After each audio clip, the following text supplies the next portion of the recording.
You guys watch it? And here we go.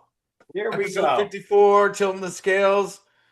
We're back. How's everybody doing? Chet's back from vacation. Wally got out of all the snow that was uh and it's shot time. Oh, It's shot 30. Chet's still on vacation Turks apparently. and Caicos, baby. Oh yeah. I love that. Yeah. So let's Uh, just go around the room or around the Zoom. We'll start with Wally and then we'll go right to Chet after that because we need yeah, to hear all about my his week's escapade. agreed. My week's brief. Nothing too exciting. I've been swamped at work. A lot of just swamped. But my day is highlighted by Jason Tatum being active today, and the Celtics up by it's close to 20. Uh, very excited. Very excited for this Celtics team too. I will talk about that in the future. But Chet, let's kick it over to you. I'm interested to hear how your vacation was. Oh man, vacation was absolutely fantastic. Cam, you want to say hi fast? Want to say hi to them? Hello. What's Hey, up, buddy. buddy? What's going on? His buddy is over here because his birthday was actually the day we flew out, Yeah. and so I felt really bad about that. But Sabrina did a good job of like bringing some stuff down to put it in the hotel room, all that, and Yep. so it was awesome. I don't like And flying, what a but birthday present! Awesome. I mean, what a birthday present. right, not a huge fan of flying myself, but I bought a bunch of stuff like just little things like chargers and stuff just to make myself sort of I don't even know why I do it, but like made me feel a little better. We got down there and I don't know that I've ever felt more relaxed in my entire life. Oh, good. It was so fun. It was so good. I woke Weather up was good. early every day. Every day I woke up like That's really awesome. early because I was excited to like be awake. So that was cool. Um, the flight back was okay, but I did this really cool thing where I got a limo for the drive home, but then we got stuck on the tarmac in Boston for an hour and a half. So we finally got home and then we got stuck on the tarmac. So by the time everyone got to the limo, like they were like grateful, right? But they were just like, ugh. So Yeah. I just pounded some high noons in the limo and listened to music. It was fine.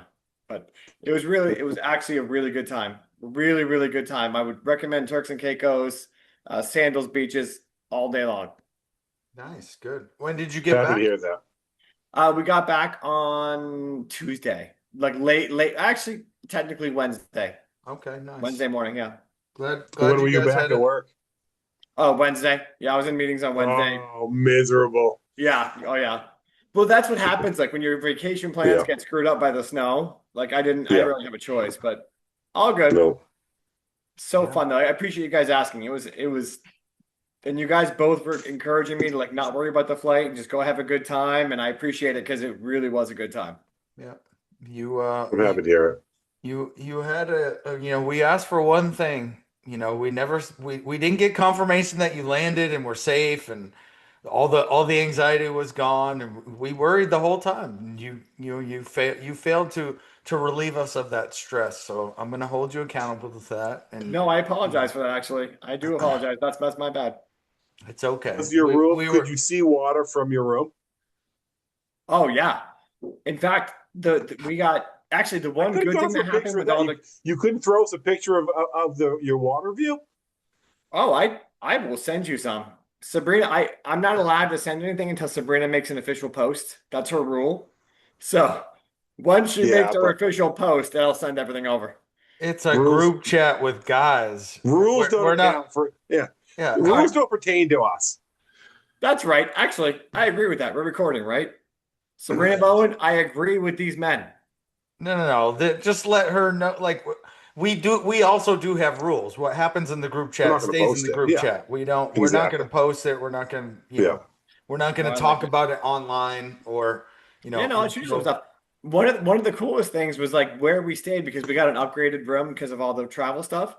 We were able to go over to like this it's called Skyline View. So right on the ocean, on the top, having a drink, and we could see our kids on the balcony in our room. So we were like waving at them and doing all that. I mean, That's so amazing. that was That's awesome. amazing. Yeah, It that's really awesome. Was was. it all inclusive? Like, were Yeah. all your meals included? How Yeah. was the food? Food was great. I gained 5 pounds, I think, in 4 days, Yeah. but worth Yeah. it. And also, um, the drinks were all included. So there's this thing called Lover's Choice. Like I think it's like orange juice, vodka, some other things. I wish I knew the ingredients because I would drink it every day. It's probably good that I don't know the ingredients actually. Might be the 5 pounds that you get. Was there a like drink cap, like all inclusive, but like to 18 drinks or 20 drinks, or was it No. truly unlimited? Truly unlimited, but what I will say is they were smart enough. They would open the bars around 10, knowing that Mhm. people would. I never drank at 10. Like I usually waited until like at least 1. Feel like I'm being 10:30? conservative, right? But 10:30, but yeah. they would open the bars around 10, but they also closed early, like 8:39, which made sense because I saw some like young 20 somethings there who Mhm. were like losing their minds at like, 3 p.m. And I was like, it's probably good that they shut down those bars a little early. Yeah. Been there, done that. Yeah. Yeah, we all have. We all were those 20 Yeah. somethings at one point, so Yeah. we know. We know. Yeah. Nate, All what right. about you? Me? Yeah. Oh, my week was great, man. We just finished today, finished the CrossFit Open workout 26.2. Did that at the gym with the gym family. What are you laughing at, Wally? Talk to me. I just fucking No, can't. You just I know. sitting with that goddamn belt on your shoulder. I just Oh. I just can't do it. I I mean, just can't sit here. well, I'm getting to the point. I'm getting to the point of why I'm wearing the championship belt. So, like, I wanted to make sure you guys remember. Do you guys remember this?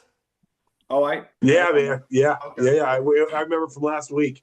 Okay, yeah. So the same belt, same championship. Same belt. All right. But I'm Yeah. wearing. I wanted it on display because I'm going on record as saying this belt is going to essentially mirror or potentially be duplicated when the BC, I think it's BC 12 Home Run Derby happens this year at Winnisquam Regional High School on the Nice. field. When I take the field and get my cuts with the bat, that is Oh, the you got yourself tank. a new bat. And like shout out to Tank Soldier. It's a really nice bat that I purchased, but I'm hoping that maybe with this plug they'll donate some bats for Winnisquam High School. I would love that. Potentially the baseball team, and then I can bring them up there. But this is the bat that I'll be swinging. Get my 10 cuts, get my 10 outs, and maybe a couple home runs, hopefully. But if I do win, then I will duplicate that belt in the image of the BC 12, and then I'll hold it for the next year. Show up at the next one. I'll bring the belt, debut the belt. Everybody will be happy about it. Potentially, I like it. Wally, another belt that you could win. Who knows? Chet, another belt that you could win. I But was just gonna say you shouldn't mention me in that because there's no way I'm not gonna win that home run derby. That's for sure. If it's No. throwing a football into a net, I could win that one. But home run derby is not so much. yeah, and that's my plan anyway. I know, I like that. I That's actually great, Nick. I might actually purchase the belt Mhm. and bring it with, and then give it to whoever. Whoever award it wins. to whoever wins. Well, When is that? If When you- is that? hey, Nate. Is it? Go It ahead. should be. I want to say last year it was in August. I think they had Nate, to I'll send postpone you. it, I'll send if I you Venmo. remember. Like, let's split Yeah, it. they had to postpone it for weather. What, Chet? I was gonna say let's split it. Like I'll send you. I'm sure Wally will too, and maybe Tim. But like we'll split it. Like buy the belt. I'll Venmo you. Like we'll do like 1 out of 3 or 1 out of 4, whatever. So No, that's an awesome idea to give it to the winner. It's an awesome Yeah, idea. I will, but donate the money that you would give to me for the belt to the scholarship fund. Oh yeah, I'll do that too. Absolutely, that's great. Okay. So you want to jump on the bandwagon. You want to jump on board. It's donated by you, me, and Wally. Well, Wally No, I could just donate. I could Wally's just donate. Wally's stingy with his money. He doesn't want to give any money to that. I could just donate. I get could those donate tight to up the and fund. scratchers. I'll give you some money. You can go buy some scratch off tickets, Wally, and if you hit one, you can. Hey, Shaq spent $100,000 on scratch tickets once and won $0. So Yeah. I'm No not sure way. that's the way to go. Yeah. I don't believe that's true. That actually Well, happened. Let's get $1,000 started on. scratch tickets without winning a dollar. He Say that bought again. $100,000 worth of scratch tickets and didn't win a single dollar. Who did that? That's not possible. That's not possible. Who did that? There's Shaquille no O'Neal. chance that's true. Yeah, Google that shit. Yeah. I mean, I don't believe it. I don't believe there's a statistic, like a chance statistically that could be the case. $100,000 in scratch tickets without winning a single dollar. Yeah, because he thought he was going to win like 100 million. Yeah. Boy, you're gonna tell me that with a straight face. Was it one ticket for $100,000, or was No, it like a bunch of like tickets. 100,000 $1 tickets? And he No didn't win chance. anything. I'm not sure There's if they no were chance. $1 tickets or $5 tickets or $40 tickets. I just know it was 100,000 that he spent and didn't win anything. Well, I wonder what I feel like he probably didn't win his money back, but he won $1. You know, he won. He didn't come out ahead. I feel like that's probably the case. That's probably the case. He didn't. Yeah, He didn't plus up. He spent might 100,000. Didn't get his 100,000 plus back. Yeah, maybe I'm overdoing it. I But don't know. all I remember is they spent a bunch of money thinking he was going to win 100 million and ended up with basically Yeah, no. It was on the internet, so it's got to be Yeah, true. I think you're right. You lose a good percentage of the time. I'd be interested to see what like statistics, what it comes out to. But it's got to be like what, 20-30% probably? Yeah. 40 Or maybe. less. Like I would Or think not good. Not good. Yeah. No. Yeah. The house always wins. Always. All right, so let's start with the most recent development. We talked about it. Tatum's back. Oh my Tatum's God. Tatum's back. and he Tatum's looks back. And the Celtics he are currently looks- up by 22. It was and he the looks second half. Holy goodness. It's been he great to watch. looks great. Yeah, so happy that he's back healthy. We can just based off the first game, you know, again, we talked about it last week, Wally. We're not really sure where everyone comes off saying like, what are they gonna do? How are they gonna bring him into the fold? Like, this isn't some, strange dude coming off the street that they just, signed or traded for, and he Yeah. hasn't played with any of them. He's won rings with half the team. So Yeah. I mean, Yeah. seamless transition, but I wasn't sure how his legs would be, how explosive he would be. It's a home opener for him too, so maybe he's a little juiced up, but he looked spring in his step, looked just as quick. I mean, I was super happy to see it, obviously, and I just look forward to again, managing his minutes probably for the next month until the playoffs, and then we'll see if the reins come off come playoff time, but they just added a top 5 player in the NBA to their roster and getting ready to go into the playoffs. So hopefully, I really hope this is giving them some juice to hopefully take Detroit's spot in the top seed in the East. They're second currently. They're not that far behind Detroit, but Detroit's doing pretty well. So what are your thoughts? I'll jump in there. I agree with everything you just said. I'm not so sure about overtaking Detroit in the regular season, but I don't think that really matters, to be honest with you. Like, if we're playing better basketball when it matters, like, that's what ultimately comes down to. And I think we have the potential to be playing some really good basketball. I'm interested to see how Joe manages the minutes and who starts to lose minutes, because our role players have been playing really well. But before I go to that, I will jump back to what you were saying about Tatum, and I 100% agree. Like, he was passing the ball well, he was rebounding the ball well. Even when he missed his first couple of shots, they were all good shots. Nothing was forced. It came in the flow of the offense. It's almost insulting that people keep saying like they're concerned how he and JB will mesh. Like, they played more basketball with each other than they probably played with anybody else in their entire lives, right? And think about that. They're professional basketball players who have played with each other for what, 6-7 years already? Like, come on, shut the fuck up. They know how to play basketball with each other. They do it at a high level. They've been in the Eastern Conference Championship damn near every year they played together. Like, enough's enough. Let's just sit back and enjoy the fact that this is one of the greatest duos to have ever played basketball, and they're only halfway there. They're not even halfway there. Like, sit back and enjoy the show. And I think that today's game, you saw a good match. Nothing was forced. I'm excited for what this team. This is probably one of the more exciting seasons of Red Celtics basketball that I've seen, which is saying something. only because you didn't expect it, right? Like the other years, you always knew we were going to be good. Like we had a lot of good players, and we went into every season with high expectations. I mean, we'd be lying to say we went into this season with high expectations, right? And across the board, every single player has exceeded expectations, and they're playing at arguably the best basketball in the NBA right now. Certainly, I mean, Oklahoma City is probably still the best, right? But they're playing the best in their conference.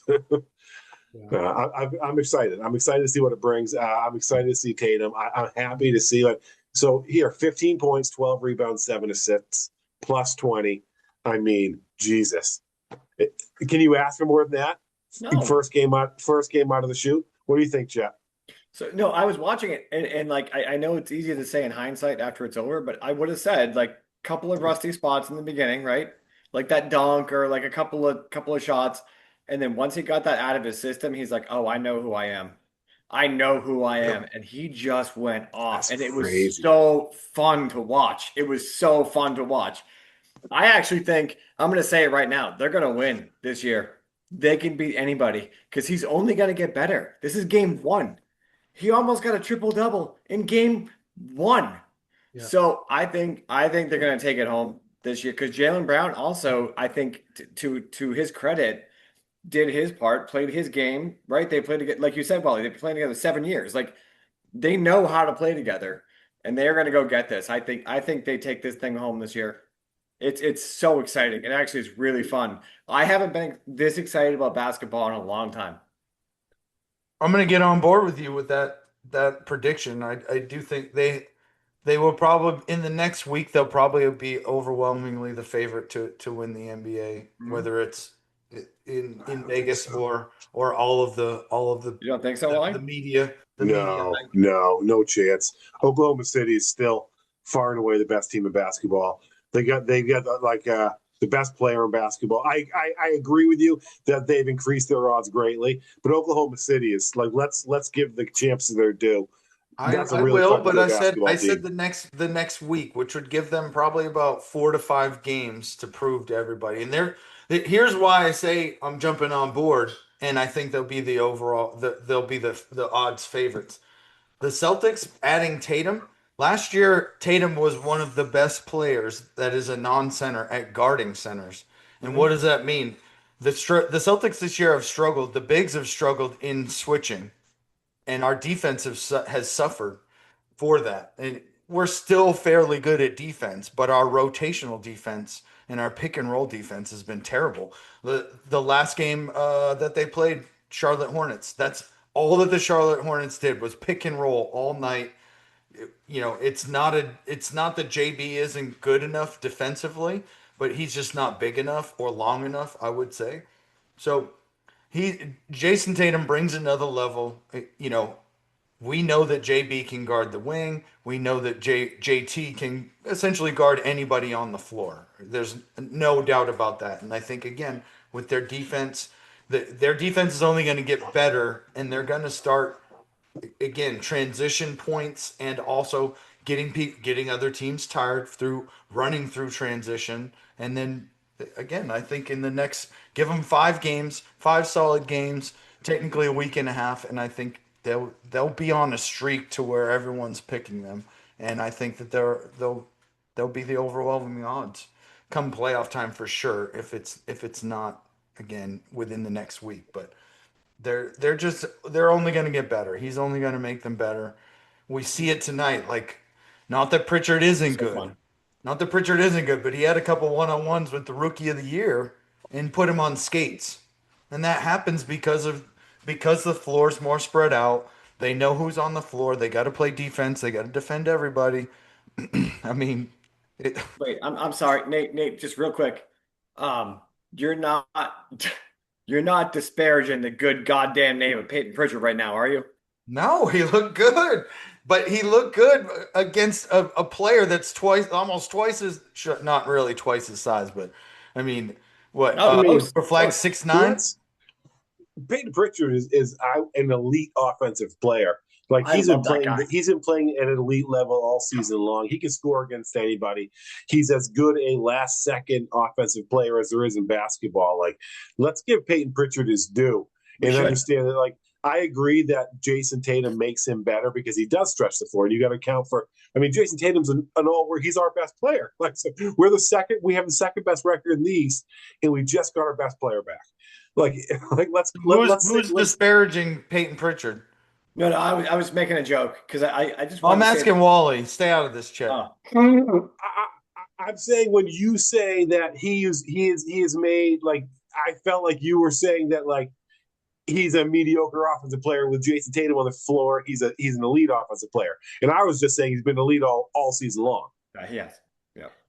Well, That's I all I'm wasn't saying. saying he was elite. I wasn't saying he was elite. I'm If just I saying. misunderstood what you were saying, that's how I took it.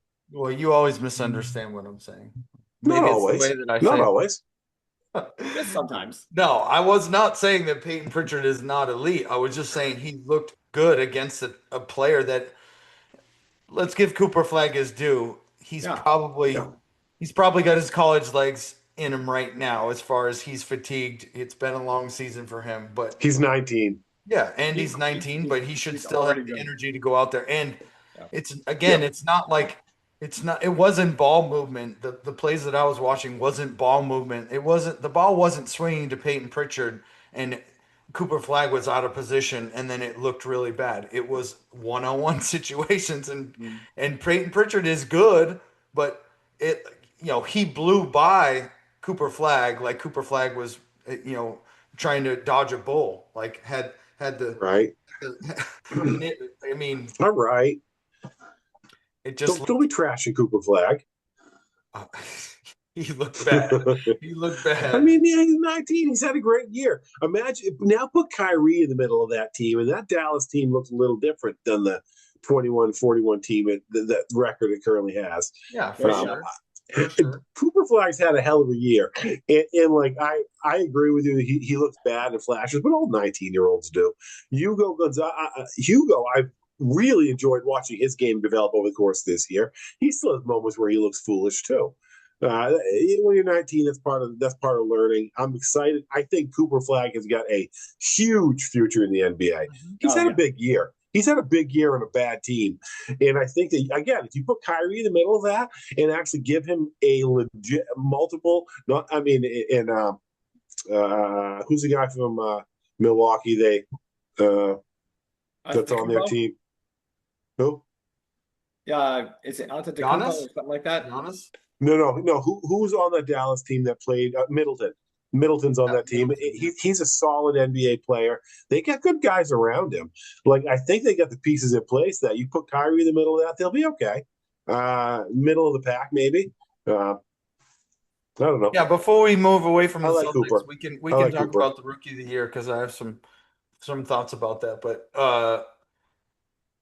I believe that Tatum, when he's on the floor, he's the best player on the team. Does anybody disagree with that? Is it like a 1A, 1B situation with JB, or is it?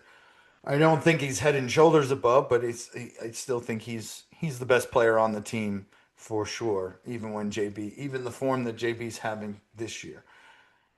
Does anybody disagree with that? I mean, I'm thinking hard to make an argument against it, and I really can't. Like, I think Tatum's the best player probably in the NBA. Period. I don't want to disparage JB's season. Like he's he's great. He kept us alive. Yeah. So and not to play devil's advocate, but you know how I like playing the contrarian on occasion. I say advocate instead of contrarian. And I say this as a guy who is probably the biggest Jason Tatum fan you're going to find. I wanted the Celtics to draft him back when we had the first pick in the draft, and everybody wanted us to go with what's his name there? Who's taking number one that year? Not Zion. That's a good question. Keep coming. No, I'll get it to you. We'll find it. We'll find it. We'll find it. Ever since that, and I'm a huge Jason Tatum, but I think it's a 1A and 1B thing. Like they have differing skill sets, and I love Jason Tatum, and there's flashes where he's our best player, but there's flashes when Jaylen Brown's our best player too, and it's hard for me to say one's better than the other because I think they're just they complement each other so well. I was going to bring this up. I think it's a 1A and 1B. I was going to bring this up when we talked about the Lakers last week about how they're a transactional organization where they don't draft well, and they sign good players. Yeah. Again, they didn't draft and develop Wilt Chamberlain. They drafted and developed Magic Johnson, Kobe. yes, but they didn't draft and develop Kareem Abdul-Jabbar Kobe. or Shaq. Kobe. They did. Kobe. They did, but someone else drafted them and they traded for him. Technically. Wait, is that hold on? I'm not that into basketball. So like Kobe didn't start on the Lakers. He wasn't drafted by the Lakers. No, he's only ever played for the Lakers. He was traded on draft night for Chris Webber. So I mean, yeah. But he was still traded. Anyway, so that draft class, Marquez Fultz went 1 to Philly, and then the Los Angeles Lakers had an opportunity to draft Jason Tatum with the second pick, and they took Lonzo Ball. Jason Tatum fell to us. Oh, that's the best trade in the world. And we traded back. This is the best part of it. We had the first pick. We traded back to the third, and we got another first round pick. It was a master class in drafting. Yeah. Just absolute dominance because everyone else wanted Markelle Fultz. So we traded back and got Jason Tatum. Oh my God, Danny Ainge is a genius. Yeah, that's still a pretty decent draft class though, if you look at it. But there are like some big gaps, like De'Aaron Fox. De'Aaron Fox was two picks later, but then there's like Bam Adebayo was drafted further down. Donovan Mitchell was drafted further down. So Brown and Tatum, though, guys, right? Just a simple question. Derek White was drafted the 29th pick that year as well. Okay. I didn't know that. Yeah. I did not know that. I didn't know that either until now. All right, moving on. Sorry. So back to my simple question. End of the game, we're down by 2. Do you want Tatum taking a 3 or Brown driving in to dominate and just like take it to the hoop? But like if you had to choose which one, are we down 1 or are we what's the situation? We're down 2. We're down 2. Down 2. So Tatum can win it or Brown can tie it. Like what's your this choice? Is with the game on the line? Like the game on the line. Possession. Yep. Yeah. I want Tatum or JB taking the 3. No, you got to pick. I want a 3-point shot. And the Celtics, the way that they play, they should get a 3-point shot. That should just be the end result. But so I guess if I have to choose, then Tatum. Yeah, Wally. Yeah, I mean that's certainly our offense, right? We throw up a lot of threes, and it's hard to you dance with the girl that brung you. But I'm from the school where like a layup. Jaylen Brown can go to the hole at an elite level against anybody in the league, draw contact, get a good shot. He's been doing it all year. He's an elite scorer. So I'd like to give him his due a little bit and say that like a Jason. But I think as it pertains to the Celtics offense, it's going to be Nate's absolutely right. It'll be the Jason Tatum 3.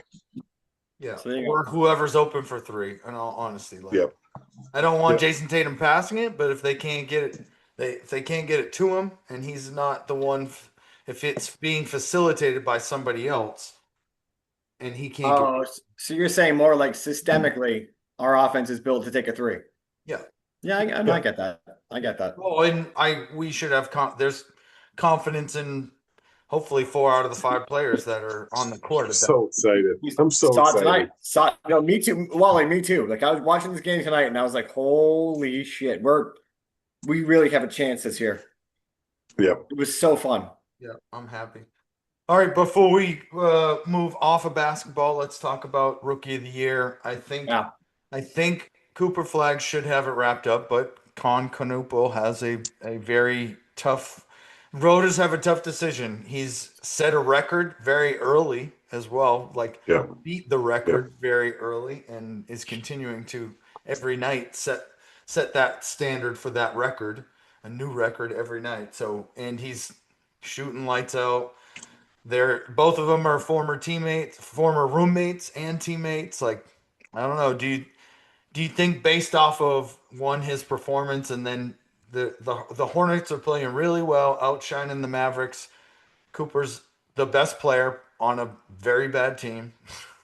Do we think that weighs outweighs his performance as far as Concanupal breaking a record as a rookie that's been held for a while and breaking it, like shattering it, and then obviously he's on the better team. So how do we think that fares with voters, and do we think So it's that's a that close? fantastic question. I think watching Cooper Flag tonight against a team that's better just in general, really impressed with him.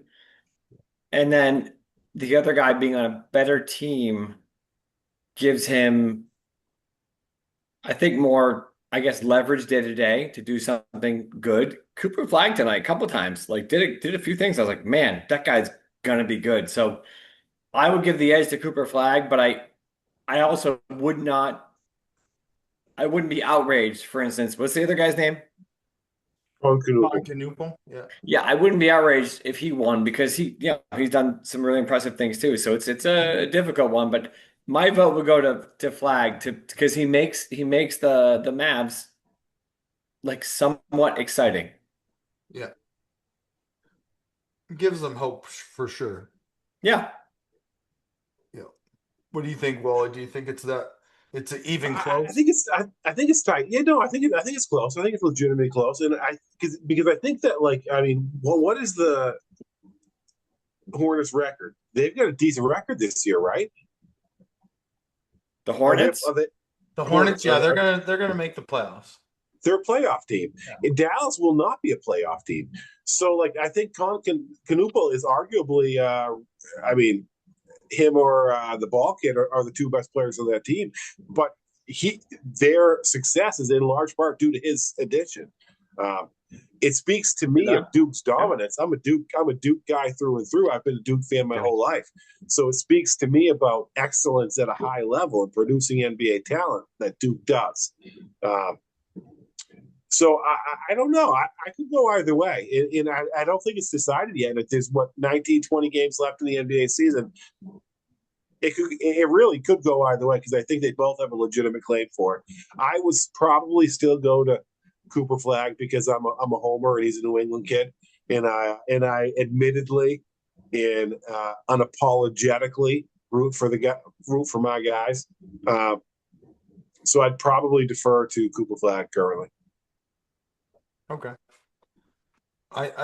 Yeah, I think he'll probably not run away with it, but I think he deserves it, to be honest with you. Number one pick, playing like a number one pick, like there's a fine line between that and, like, again, somebody who's on a better team who I don't think when we look at the stats, he's not going to outscore them, not going to out rebound them. He's shooting more 3-pointers, and that he set a record. Yeah. That's an asset in the NBA for sure. So, and his team, well, right now they're currently in 10th place, so they'd make the play-in tournament right now. So, all right, do we want to talk free agency for the Patriots, or what's going on with the?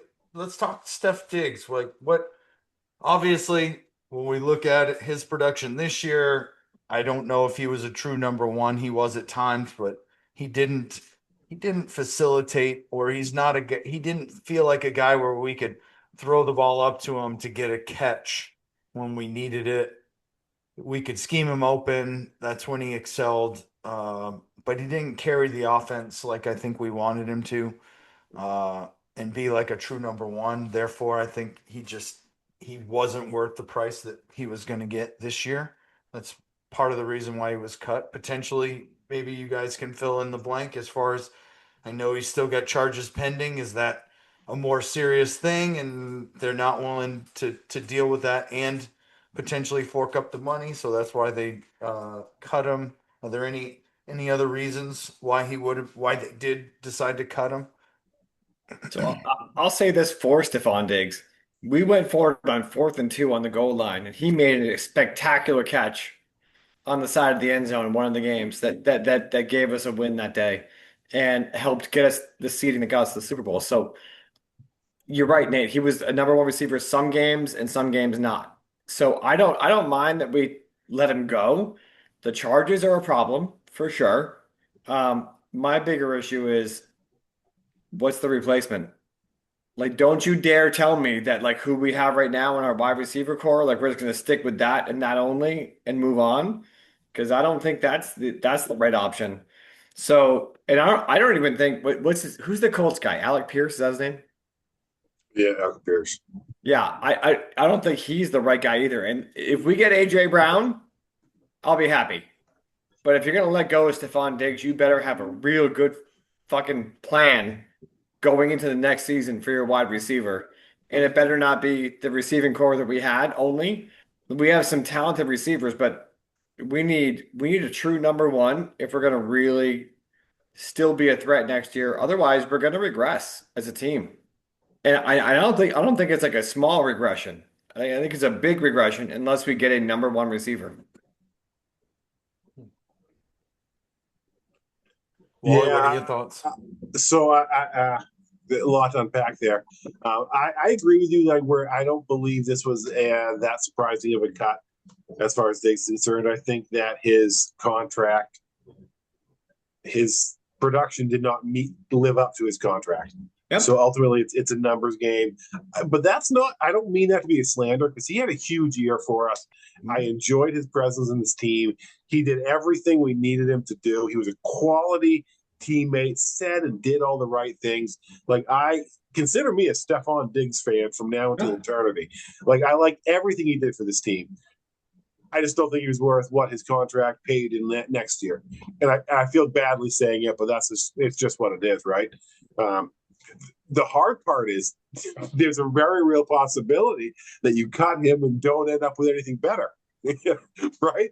Like last year, like he was not our first option. Right. You hope that because of our success this year, and more importantly, the success of Drake May, that we'd be more inclined to bring in.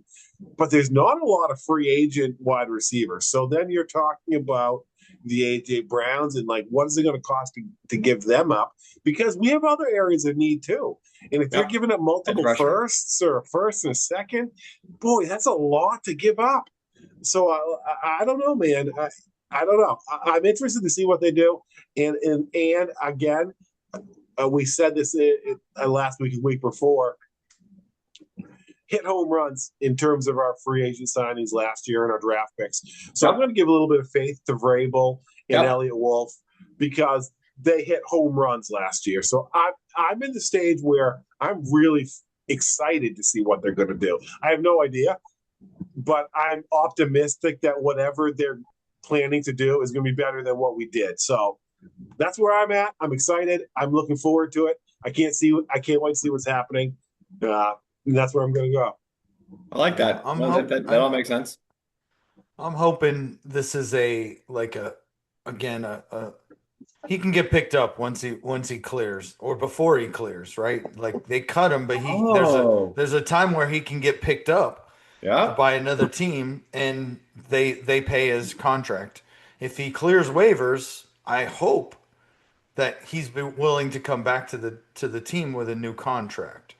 I hope that he wants to do that. That'd be nice. Again, I'm like you, Wally. I'm excited to see what they do because just like we talked about, when Vrabel won Coach of the Year, like every player on that roster from last year to this year improved, and I expect the same. And I hope that again the margin of improvement is the same or more, right, with all the players. So. I'm excited to see what they do in free agency, and I'd also like to see them again make a splash. I don't think Alec Pierce, depending on the price point, I don't think that he's a guy that we want to pay number one wide receiver money Not to. 80 million.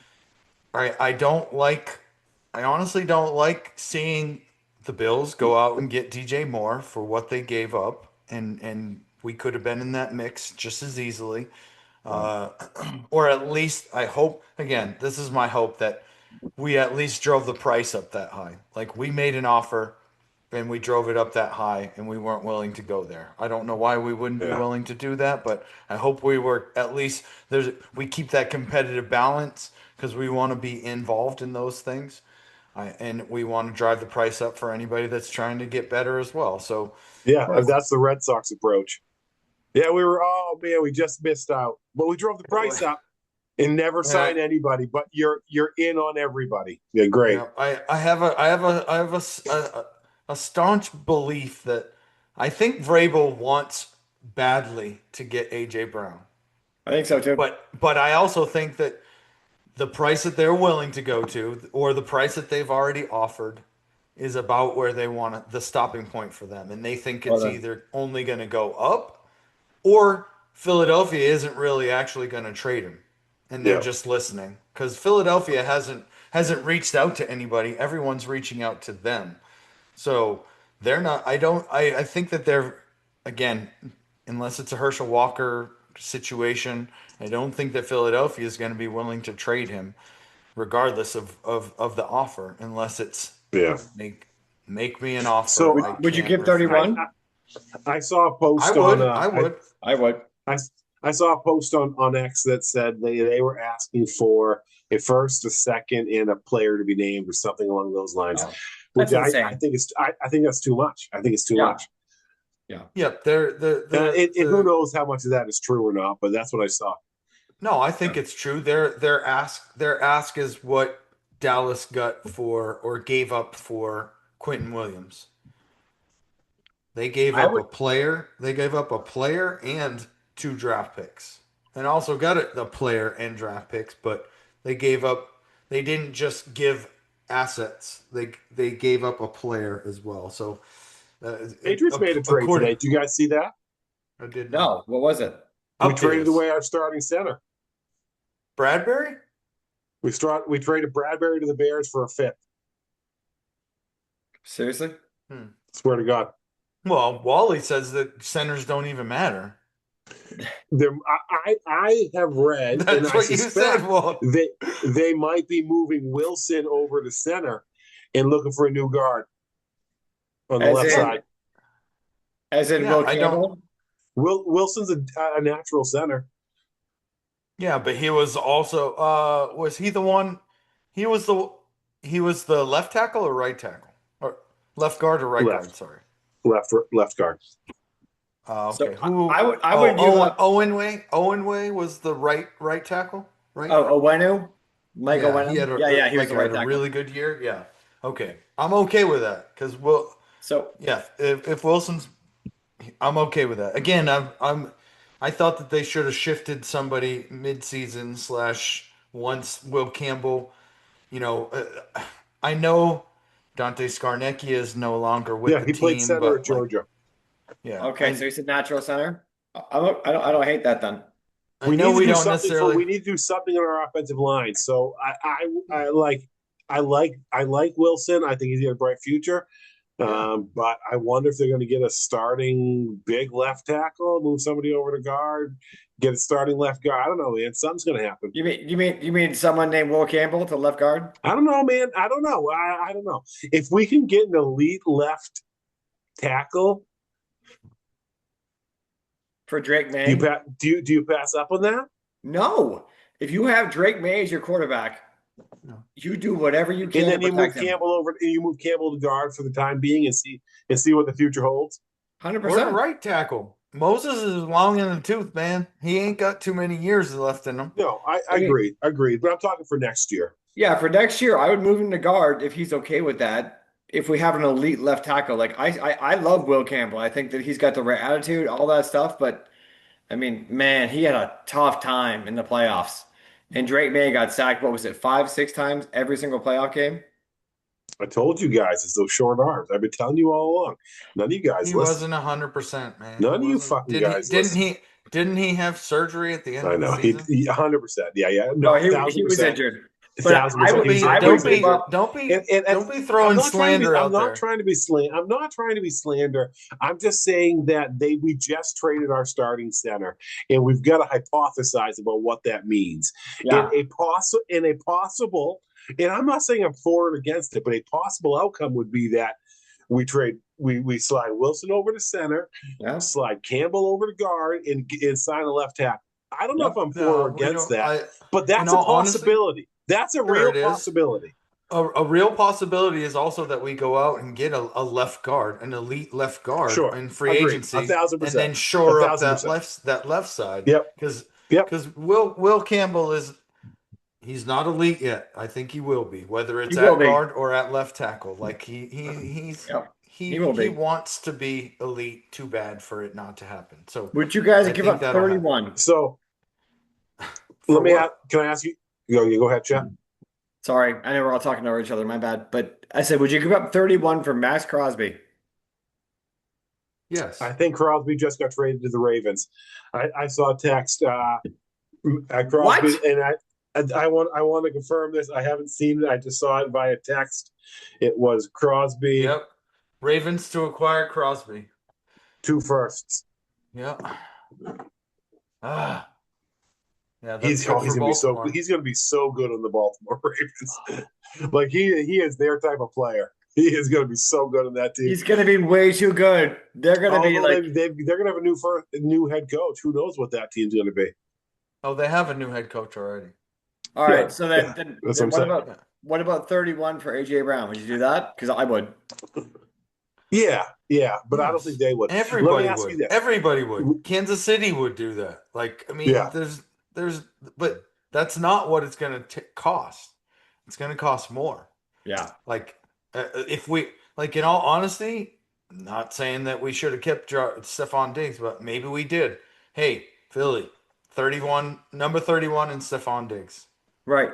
Right. Or why Like, didn't we offer 31 and a fifth or 31 and Stephon Diggs? Like, I don't know. I hope we did our due diligence again. I know that they're smart, and I they do are. think that Philadelphia is just listening, and Philadelphia is a smart organization. They don't make silly moves like that. It's Not not usually. silly to trade him unless the dude requests and does not want to play or put on that uniform. Like they should keep him. Keep Yeah. him. I mean, he's an elite player. He's only 28. There's no reason you can't replace that. Like Stephon Diggs wouldn't replace it. You can't get a replacement at 31 for that. Potential, yes, but I don't know.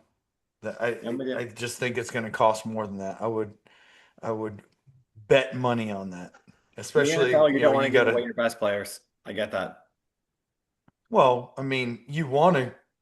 Bill Belichick did it for a long time. Let good players go. Not necessarily best players, but players that wanted more money. Did it all the time during the dynasty years. We saw it all the time. People going, they didn't produce. They got paid. They didn't produce. But we had a history of letting them go, separating ways with them before their performance declined, or right at the decline of their performance. So Yeah. it worked out well then, but again, Philadelphia is a smart order.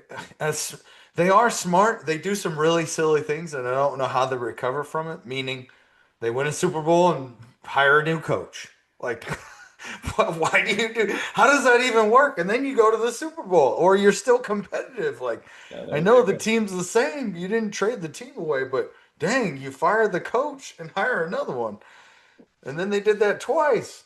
Anyway, so yeah, that's a bluffbuster trade. Good call, Wally. I do see now Patriots trading center Bradbury to the Bears. Man, I just gotta. I'm still excited. You just gotta, like you said. yeah. I trust him. I trust him. I'm excited to see when it comes. We need to do something different in the offensive line. I don't think it was Bradbury's fault by any means, but we need to do Yeah, something no, different. So yeah. I'm open to suggestions. I don't know. Like I don't fucking I know, but I I trust Vrabel. Of course that move saves us money, so gives us more money on the cap, which we were Does it? fourth. Does We had it? the I don't. fourth He most. was. We signed him last year to a not an outrageous contract, but a good contract. I'm actually gonna look at what it says right now because I know that's got to save us some money. That's might be part of the reason why. Uh, Because the Bears center just retired. They needed a center. At 27 out of Sanford. Did you see that? no, The say Bears had that a again. center. The Bears center just retired. Like he was 27, 28 years old. They had just signed him to a 3-year contract. He played 1 year. I don't know where he came out of. I don't remember, but he was playing at a high level, like a top-notch center. He just retired. He just up and retired, late 20s. Oh, oh yes, So I they saw needed a that. center. Yeah, yeah. Bradbury's owed 4.7 million on the last year of his That's not that contract. Yeah, much. right. It's not. That's not that much. Yeah, it's not that much. Again, But we'll that's see. all. We'll see. Wilson at center. Mark my words. No, it already says that the plan is for him to move over at center. Yeah, Oh because he wow! I played and he predicted it. played. Unbelievable. No, you just read it. You read it and Unfucking then believable. you read it and That's not regurgitated nothing. it. Give Nothing. give credit Nothing. give credit to the reporters that report Listen, this pal. stuff, Wally. I haven't been texting anything. My hands are free. It's all right here, buddy. You were listening. You got an earbud in. You were listening to Sports Talk I'm Radio listening to while we're you. The doing only thing this. the While only we're thing I'm doing this. listening in this earbud is you. You start yelling at me so loud you wake my kids up, so I got to put an earbud in so they can't hear you. All right. That's the abuse. That's the abuse I take.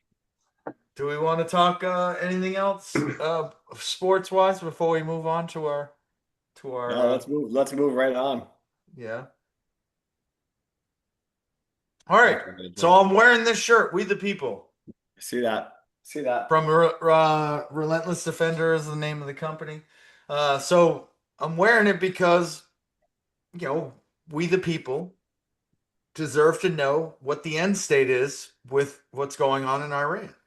But before we get into that, I do want to point out some statistics that just blow my mind. Uh, so as far as once this started, right? If we remember after 9/11, shock and awe happened in Iraq. It was essentially the bombing campaign of most of Iraqi assets before we invaded. And I did not get the number of bombs that were dropped during that campaign, but what we have fired at Iran since this thing started doubles the number that we put into Iran during the shock and awe campaign. So uh, alarming rate of missiles being fired at Iran with strategic precision, just demolishing their infrastructures, obviously cutting the head off the snake, killing their leader and a bunch of his dignitaries in one fell swoop with one bomb. But before we comment, They've done some damage to our bases I'm too, about have to they get to not? that. I'm Okay, about to sorry. get to that. So the Secretary of War pointed out something that is a reality. Where news in general, media, they're going to report the bad things because, well, you don't see the good things happening. Good things as in you don't see all of the, yes, there it's all over the media where the sea rams or it looks like a laser going across the sky and then there's a big flash. That's a surface to air defense tactic and machine that essentially blows things out of the sky and protects everything. But so Iran's fired 1,267 missiles, drones, and other things in the Gulf states. All of the Gulf states and the United States, with our assets, have intercepted or destroyed 95% of those that they fired. So only 5% of what they're firing is getting through and hitting targets, which is great. But it's also why we see all of that being reported because obviously when something hits any of our infrastructure or an ally, like it's gonna be reported because it's a devastating thing. But what's not being talked about is the number that we're stopping with our assets, with our technology, uh, and I just think that should be pointed out. And again, no, the news isn't talking about. It's great the technology and everything that we have. We're shooting 95% of the things that are being we're dodging 95% of the bullets, destroying them, and only 5% are hitting us. And 5% are hitting essentially, I'd say of the 5%, 2 to 3% of that is hitting our bulletproof technology, right? Our bunkers and not destroying anything of the infrastructure. And the other 2% are the ones that we see that are causing some devastation. It happens, but I just think that we're not talking about that aspect of it. It's always gonna it's war. We're always gonna talk about how many lives are lost. That's all that matters. That's the bottom line. And it does, absolutely. But we should talk about the other side again, the things that we're doing right. You know what I mean? And I know you guys will probably go on about we shouldn't even be doing it. They're only shooting at us because we shot at them, etc. So now's your time. The floor is yours. I just wanted to point out those statistics. And I think it's amazing. And also one more thing is Iran's launch rate since everything happened has gone down to 85%. So we're taking out all of their assets to be able to throw at us. Any rocks and stones that they have to throw at us, we're either destroying the hands that launch them or destroying their where they're being held and stored. So let's talk about why we the people deserve to know what is going on in Iran and what the end state is essentially. So, well, do you mind if I go first? Are you okay? Please. No, please. So I think the government has figured out that the media is the fourth branch of government, right? So you Or to utilize that. public opinion. Absolutely. Right. So you utilize that in the correct way. And the way you utilize it's almost smart to make us look weaker than we are so that you have the strategic advantage in a military sense, right? So I do think some of the things you're saying may be part of that. I don't know that for sure, of course, right? Like I don't know. But I think that's part of it. The other piece is that, as we go into war, yeah, Nate, people are dying. That sucks. That really sucks. And if it's unnecessary death, I don't think I can stand for that. And that's on either side, right? That said, Iran has been a antagonist for a long time. And I'm okay going after them one way or the other. I really am. Like, and so I sent a text when I was in Turks and Caicos, but it never went through. But what I said was, if we are truly going after Iran because they're murdering 32,000 of their citizens because they disagree with them, if we are truly going after them because we have the moral right to do so, humanitarian right to do so, I'm 100% okay. Let's go get them. I'll sign up today. If it's for some other reason, though, and we find out about that 20 years from now, after a lot of Americans die in a war, I'll be pissed. So I guess that's kind of where I stand because unfortunately, we've learned that we're told things through the media or through whatever that may not be true, and American lives get lost for a mission that had a whole different goal than what we thought it was. And that would bother me a lot. But if we're going in there to really actually help save the Iranian people from a tyrannical government, count me in. I'm in on that. Wally, go ahead. Sorry. I'm sorry about. I certainly I don't want to come across as anti that. I don't want people to be oppressed in any capacity.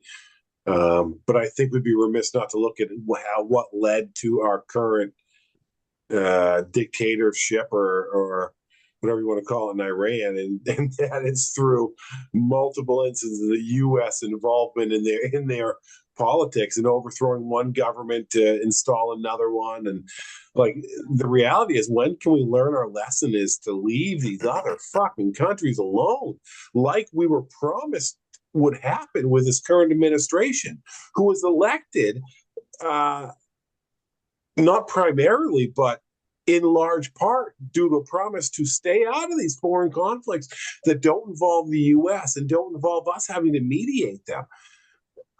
We were, in fact, I remember numerous members of their current administration saying things to the effect of, "If you elect Kamala Harris, you're just get ready for war with Iran." Well, goddamn it, look where we're at now. Like, when's enough enough? And when can people who have been all along saying that we're going to avoid wars by electing Trump? When are they going to say that? Okay, well, Matt, turns out he lied to us, right? Like that's not true. We're just going to cause more of them. We can justify it any way you want, and sure, a lot of bad things are happening in Iran. There's a lot of countries where there are a lot of bad things happening. And if we're going to take the stage where we then need to be the morality police for the rest of the world, let's be ready to be the morality police for the rest of the world and understand the costs associated with such things. And let's not pretend that Doge, where we're cutting out all these hundreds of millions and billions of dollars worth of programs that benefit Americans, so that what? We can now bomb Iran and we're justified in doing so? Like, come on. Yeah. No, no. Well, that was very articulate. I appreciate that. Yeah, I hear you. I applaud our government or our commander in chief for, you know, again, I want war outside of our borders. Mhm. If it looks like we're the world police, I'm fine with that. We talked about it earlier, Wally. Not earlier, but last week. The Board of Peace, right? Israel's part of the Board of Peace. They're aligned with Yeah. us. Israel, in theory, shot the first shots at Iran. This time, a month ago, we shot the first rounds at Iran when we blew up their nuclear capabilities, and they did nothing but rebuild that in the last month at an alarming rate as well. So, like that was a priority for them, and they ignored the warning shots. So I'm all for again us being taking the initiative. I, you know, I don't say it lightly because there are lives, American lives in harm's way. But Yeah. we as soldiers would rather fight a war in a foreign country because we know what war is like, and no one that is an American citizen wants to see war fought on our holy ground. Would that be swift and would that be something that we could easily handle? Well, I tend to think so, but in all honesty, the way that our society is, I'm not sure who would pick up let's look at, again, go all the way back to the American Revolution. Citizens picked up arms, armed themselves, and created a militia. Mhm. I know that that would exist now, but I'm not sure how robust that would be because I think we have a lot of butterflies in our society that are that are pretty fairly opinionated in the freedom that they're allowed to have and freedom of speech. But if it came down to actually defending this nation by picking up arms, that they would not fare very well. And that's okay, but I still, again, I say that to say no American that has not fought a war in another country wants to see war on inside our borders. We saw what 9/11 was like. That wasn't even a scratch of the surface. Just think of again a city like New York City being bombed repeatedly.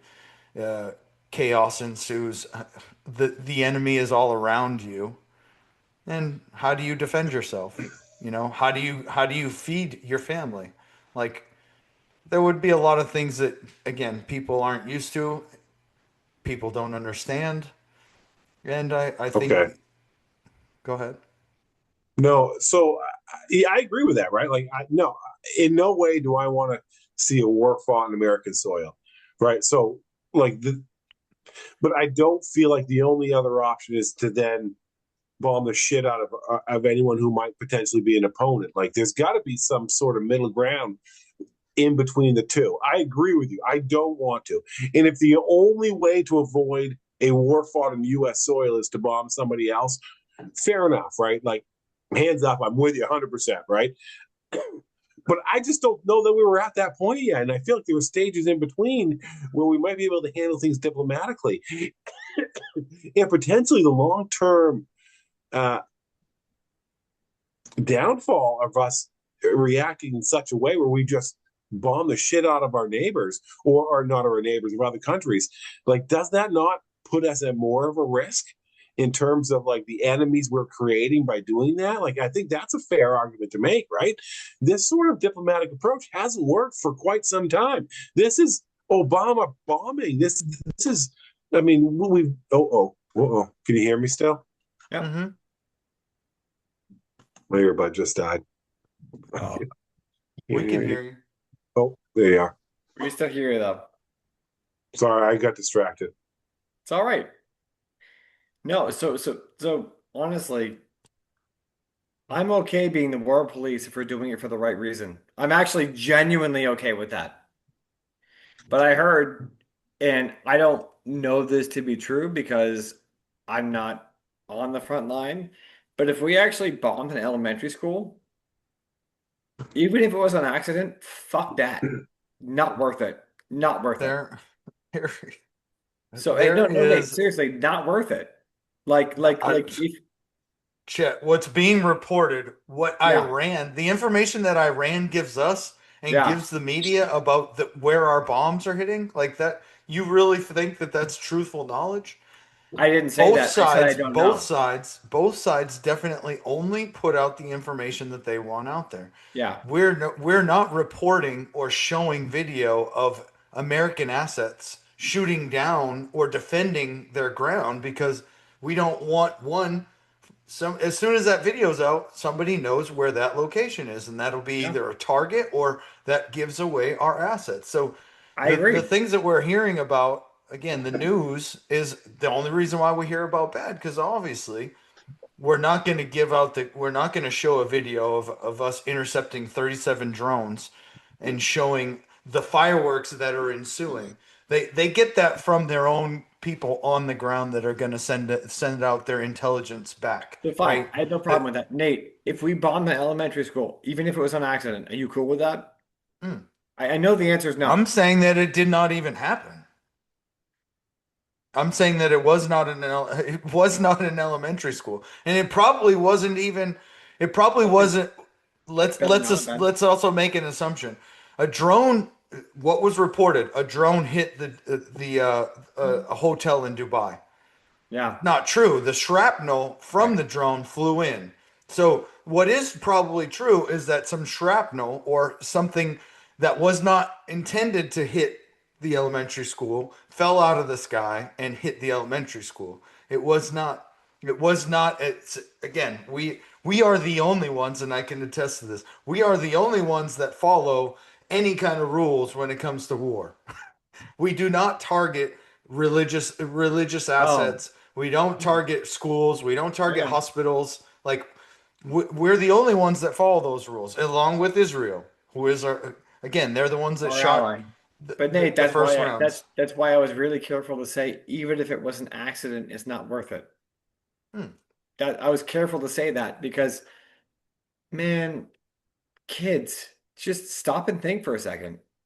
Shrapnel, like who gives a sh they're kids. Yeah, I don't want to see that, but that wasn't the intent. But that does happen, and we have created a lot of warriors by the way that by taking the lives of their fathers and mothers. And We get tell me more about that's that.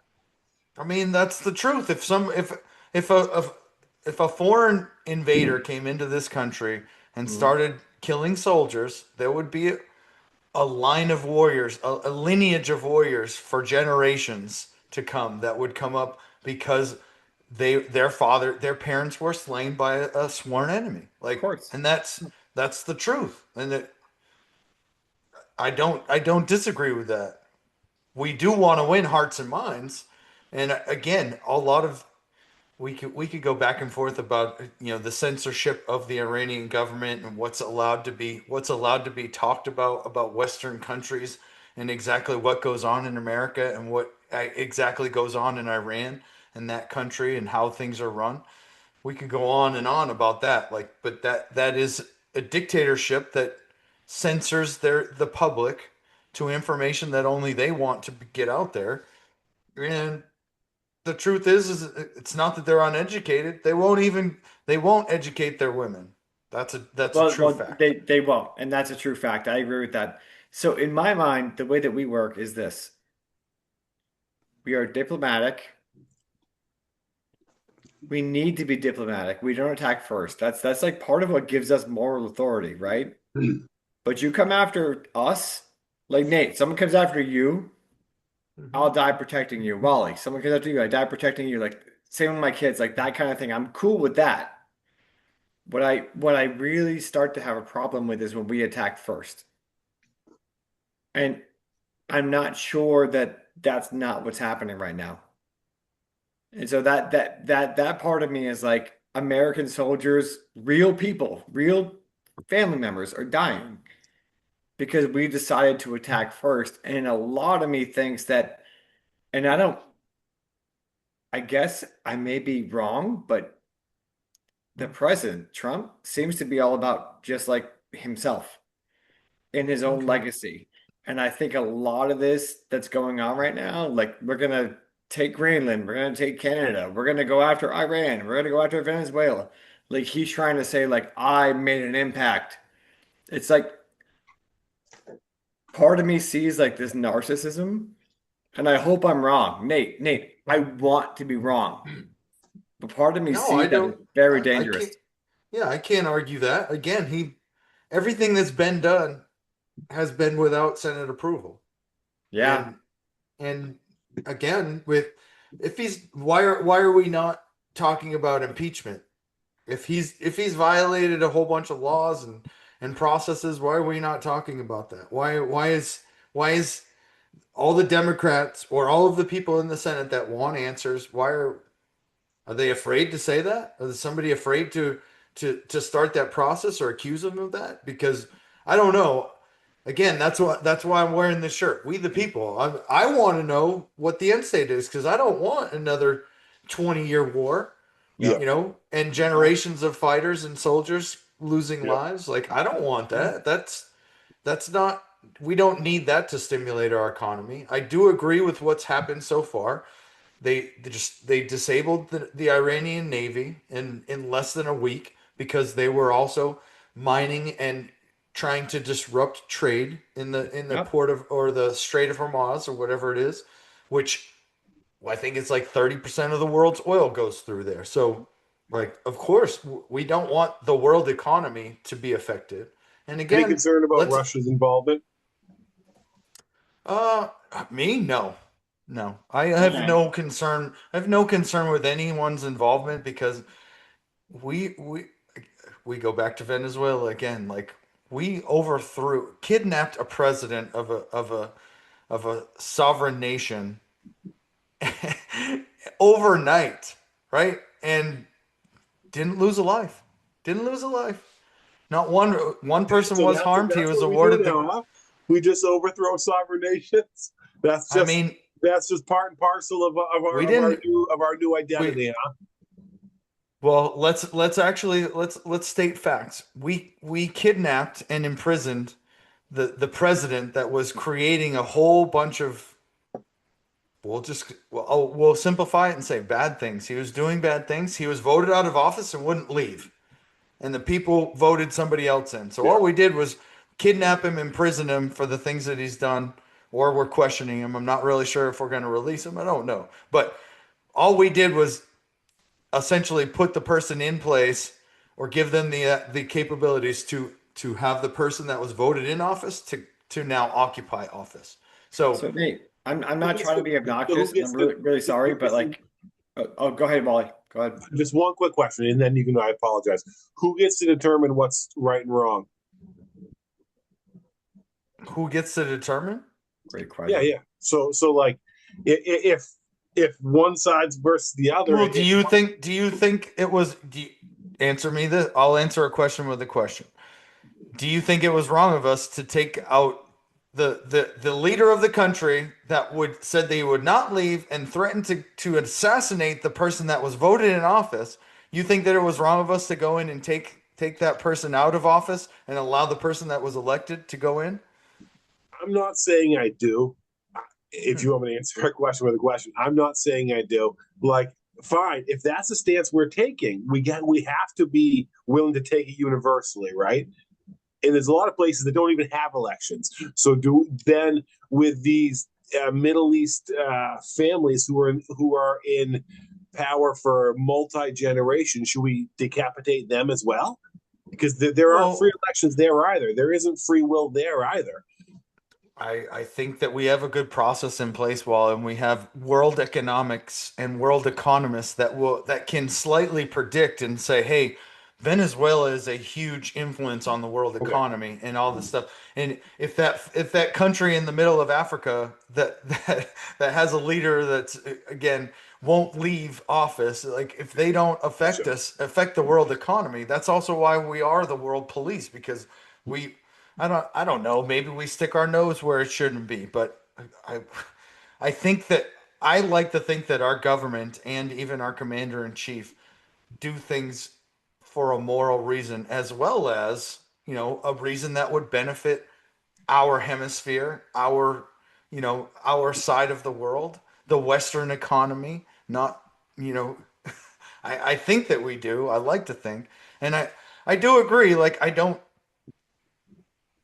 know who gets to decide what's right and wrong, but I think that if we as the American military might have an opportunity to again, let's call it the board of peace. If by creating peace we prepare for war, and we seek war with countries that aren't necessarily doing anything but talking loud.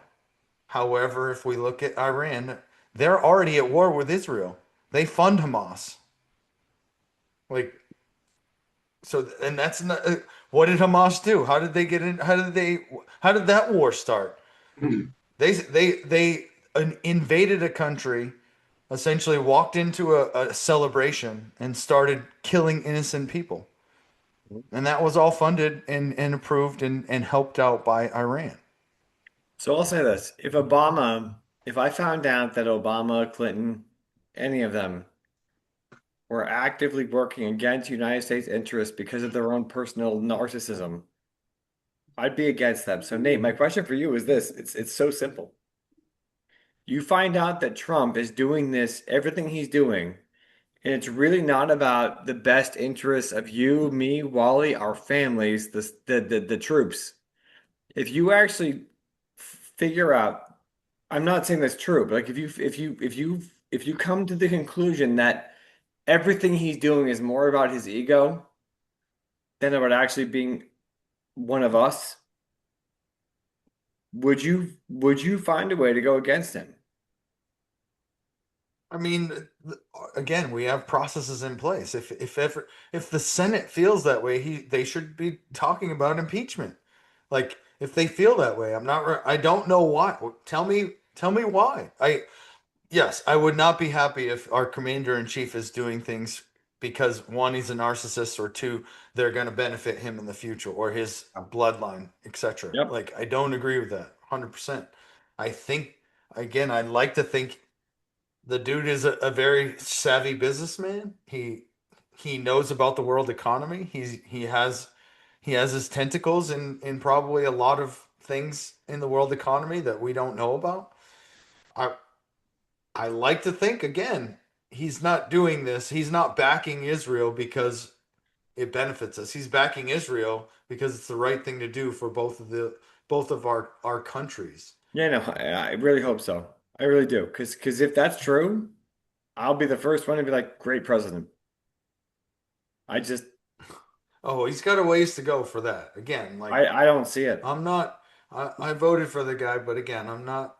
I'm not saying he's doing the best job right now. Again, how do we go through not one but two separate instances of bombings without Senate approval?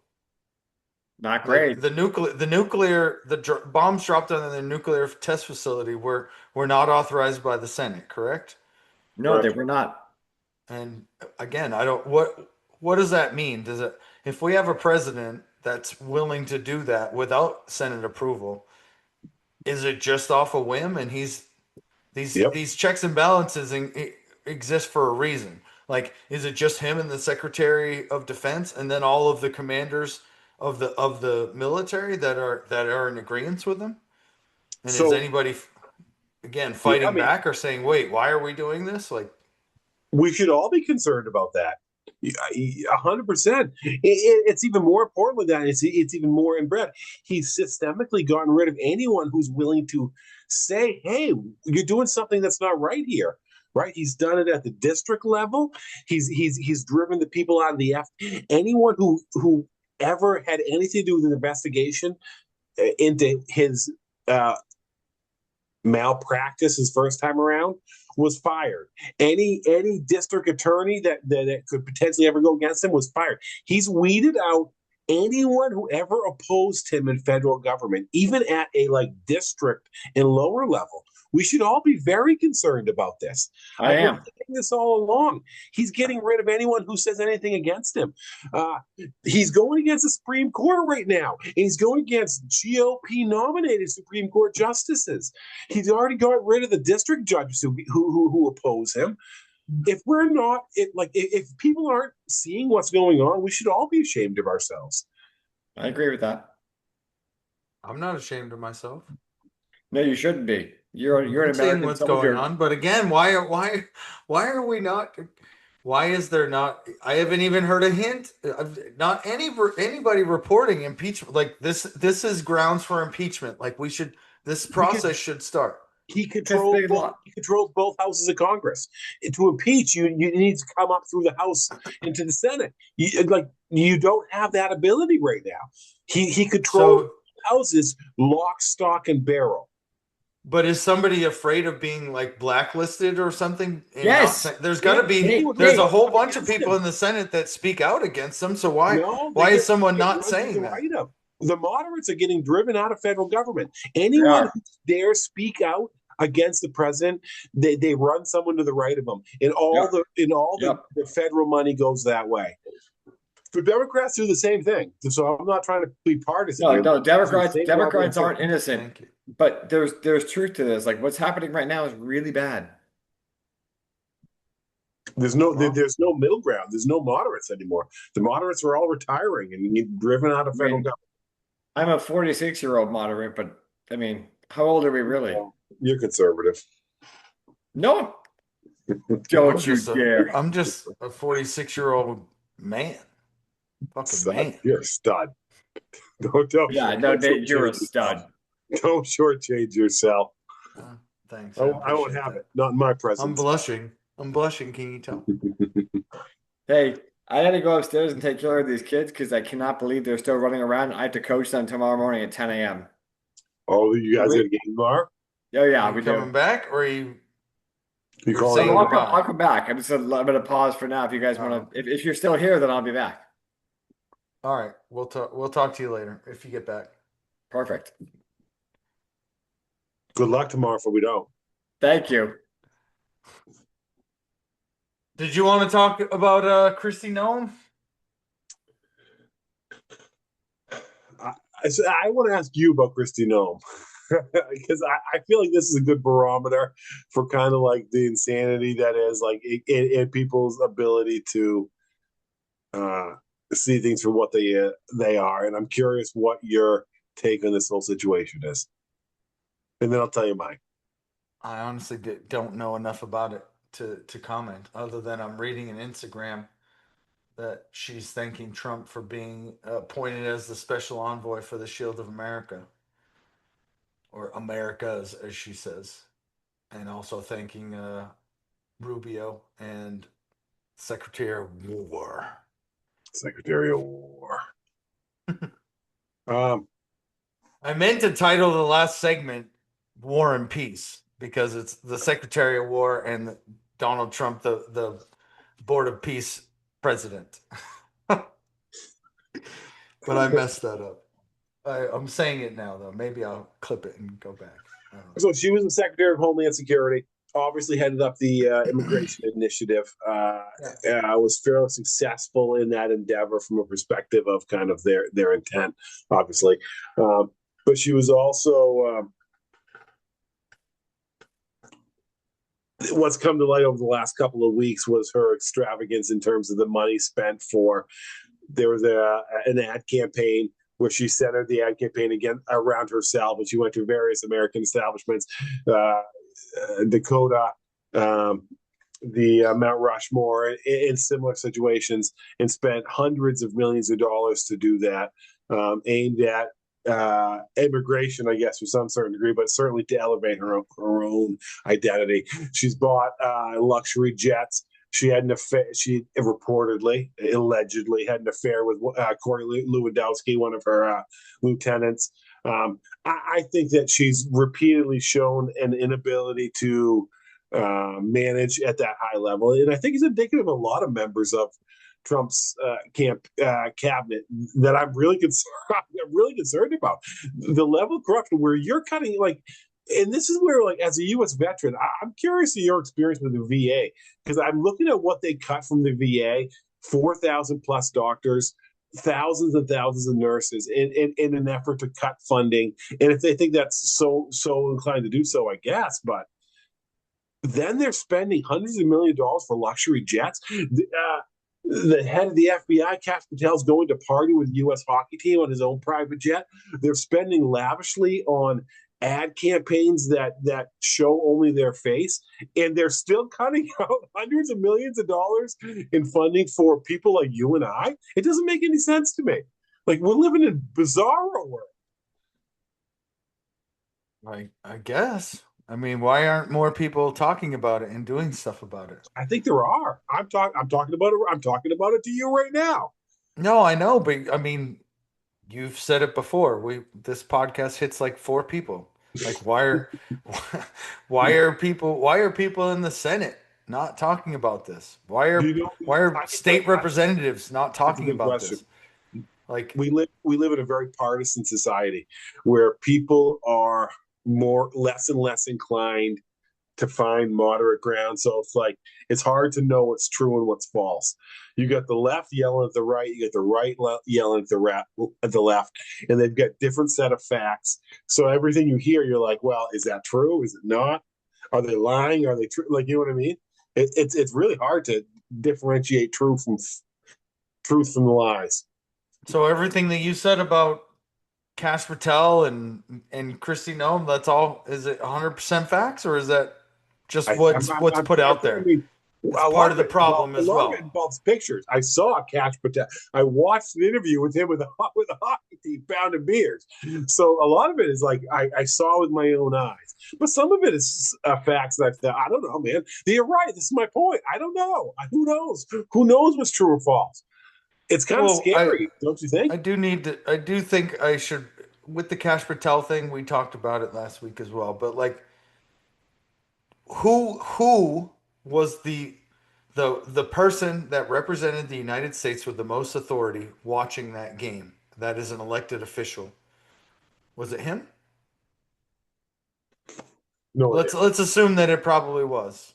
Don't you think? Don't you think that the president of Canada or the whoever runs Canada, they had some dignitaries there, and there's a representative from our country there that is going to essentially thank the team for doing what they just did for their country. You know, like I would say he was that dignitary. Whether he was tasked with that, yes. Did he take his own private jet? We talked about that, yes.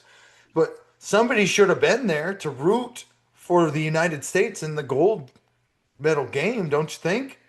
Or should we just be like, oh, why? Shouldn't they be doing their fucking job back in Washington?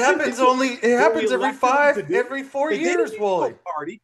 Let the athletes handle that. Let the media handle that. They can come on back and go to the White House, wherever you need to go, and you can still stay in America and do your fucking job. No, I disagree. We'll see next year when or this summer when the Olympic or 2028 when the Olympics are in Los Angeles. The president of the United States will probably be at the majority of those games. I'm not saying that he should have been there for the Olympics, but like don't you think as an athlete, just like in your arena, there should be some elected officials in the arena cheering for you, right? I mean, you look at an NBA game, there's elected officials. I don't know, man. I guess my question is should there be? I don't know if there should be. Like, I think there should. I don't know if there should be. 100%. If we're on the verge of a war with a foreign country, and our FBI director and our president today said something to the effect of like, should Americans be concerned about a strike on U.S. soil? And he said maybe or something. Did you see that? No. It was. I want to find the direct quote because it was something strikingly similar to that. like should the U.S. be concerned? Oh man, I'm going to find it right now. At any rate, I'm going to see it. Then I probably see it. My only point is that if we're on the verge of such a monumental strike, I would hope that anyone in charge send the Secretary of the Interior, send the guy that's in charge of agriculture, like send Linda McMahon that's in charge of the Department of Education. Don't send the FBI director. Don't send the Director of War. Don't send Homeland Security. Like have them doing their job and send the other people that can be figureheads if you need dignitaries there. I guess. I just think that there should be somebody there to essentially represent our government if our country is playing for a gold medal. I think there should be somebody there. And it could be JD Vance. Send JD Vance.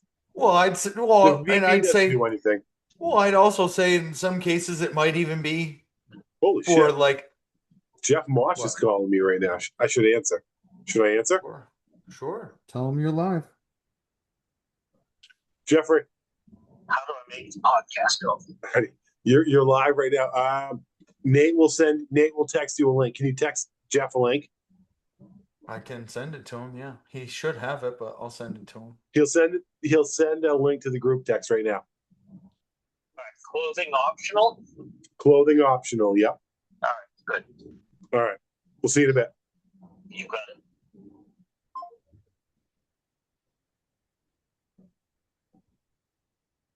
Let's see. Oh, he texted me too. Yep. Yeah, he texted us. Are you able to send him a link? I can, yeah.